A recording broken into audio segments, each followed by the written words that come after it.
Salamat guys sa imong pag-click nini nga video sambingay sa Kristohanon alang sa kasayuran sa mga bag-o natong mga viewers. Sambingay sa Kristohanon mga minugbo kining istorya nga magamit kini alang sa mga Kristohanon labi na gyud sa pagpangalaga nato sa Ginoo.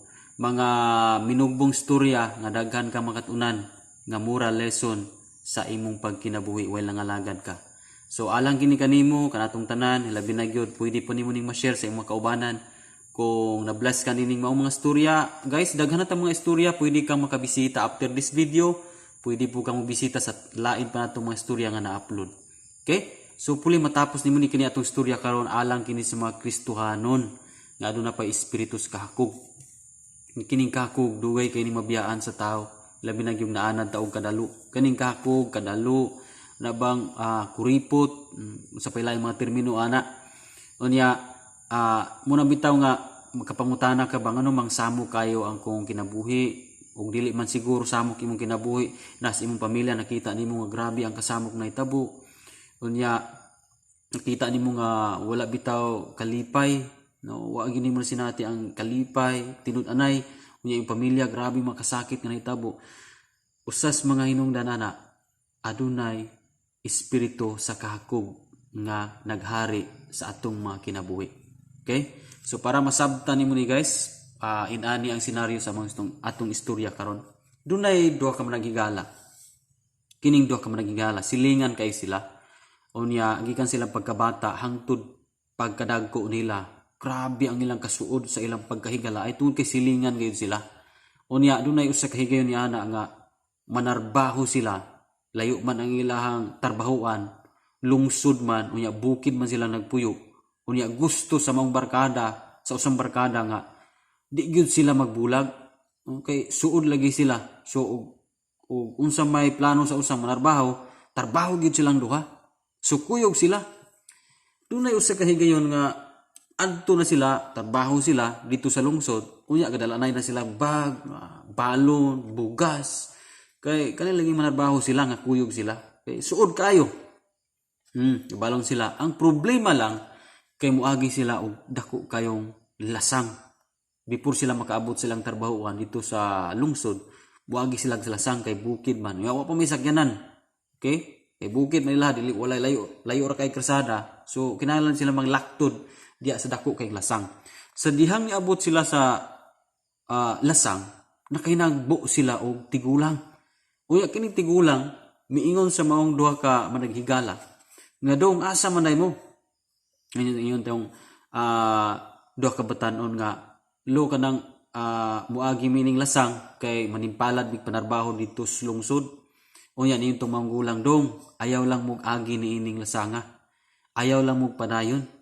Ingon ngutana ang duha ka managigalang ano man lo. Basta ayaw lang mog padayon kay kung mo padayon mo aduna gyud dili may mahitabo ninyo. So nakaana ang duha ka managigalang nga unsa man kayo mga dili mayo may tabo sa unahan nato. Pero na curious ang duha, yun sila nga basi gulog-gulogan na ta. Basi uga kanang dili na tinuod mupadayon ta. So mipadayon gid sila, wa gid sila namati sa gulang. Butong mipadayon sila sa unahan. Pag abot sa unahan, doon na sila nakitaan nga usa ka box. Karon pag abri nila kay usa ka box man nakita sa ilalom sa kahoy. Pag abri nila kay paali man ang daghanang gold. Okay? Bar nga gold, usa ka box nga puros bar nga gold. Muto nga, bali na ilang kalipay. Anak sila nga, koy, bro, pwede naman tagdita manarbaho ini. Ato ni ibaligya ning maong gold. Koy, usa pa may tarbaho nga to ni ini nga pwede naman tang madato ni ining maong gold. Bay lipaya. Ay, ang usam yun ang usa nga, mauday bro nga, ang gulang ibuyag nato nga dili ta mo padayon kay kani di ang naa di ay gold dili siya gusto nga madato ta. Mo na nasulod sa ilang una-una no. Yung buto sa bitaw no mo day itong gulangan nga dili siya musugot. Sumuto nga padayon sila sa unahan gadala ini sa box nga gold. Karon migutom man sila niyon tong usa. Bro, mag-andam daw kita pagkaon namatay bugas dinhi. Okay? Namang putay mga dala ni ini nga para maghikay ta namatay kaldirong dala. Kumpleto jud sila na sila yung kutsilyo.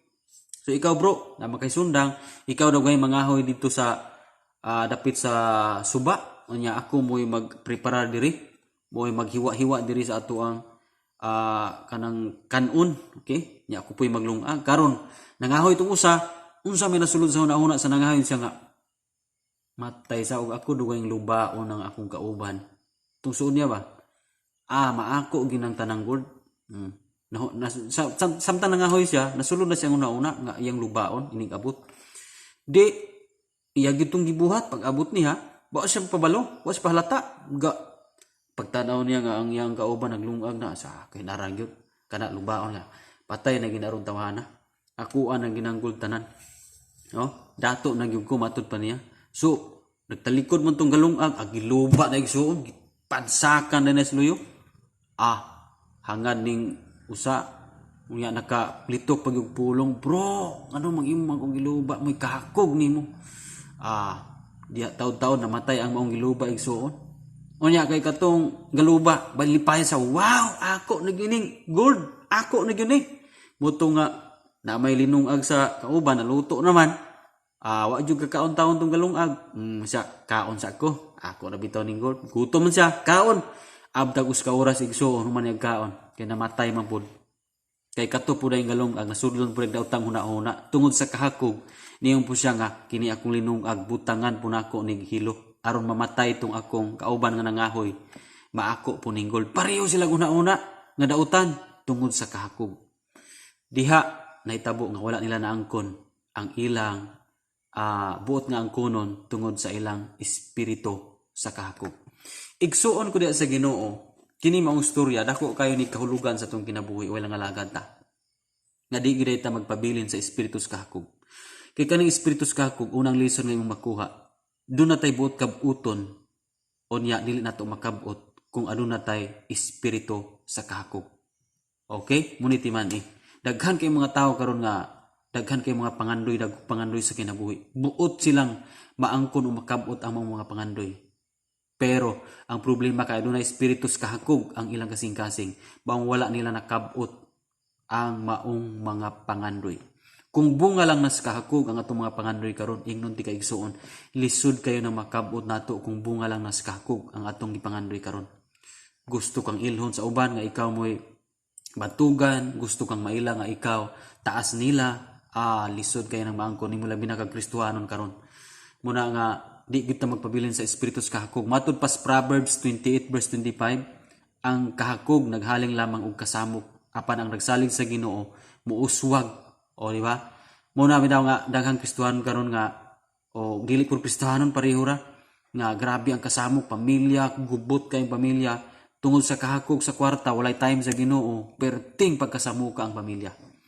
Muna nga ang kahakog muni makahinungdan nga makapalayo nato sa Ginoo. Kung natay espiritu sa kahakog, makapalayo kini nato sa presensya sa Ginoo.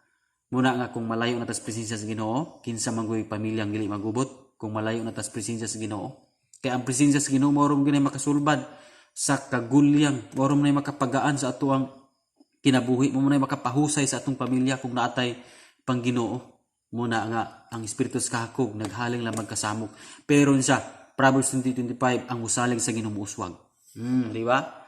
Unya matud pa sa Proverbs 15:27, kung manlimbong ka sa imong pagpamatigayon, maangin sa kasamok ang imong banay. Okay? Proverbs 15:27, kung manlimbong ka sa imong pagmatigayon, maamong sa kasamok ang imong tibuok banay. Igsuon, inani kangilgig ang espiritu sa kahakog.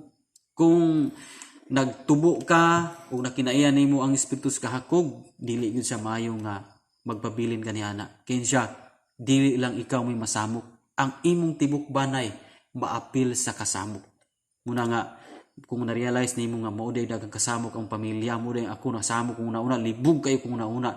Ang kasamok nang isutan kanang puros mga libog ang atong una-una, ang atong pamilya, libog asa man ta ani, asa man ta paingon ini.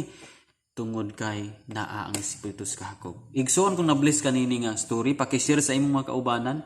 Pwede po ning ma-share nimo sa Facebook, pwede po ning magamit nimo. Uyaw kalimot guys, kung bago pa kani nga channel, paki-subscribe para update ka sa daghan pa natong mga storya nga ig-upload. Kunya, ayaw kalimot sa atong Facebook page, Sambingay sa Kristohanon, paki-follow lang sa atong Facebook page, Sambingay sa Kristohanon. Guys, pwede po kamo tanaw ni nga video, ani nga storya. I-click lang dikta, daghan po ka makatunan. God bless us all.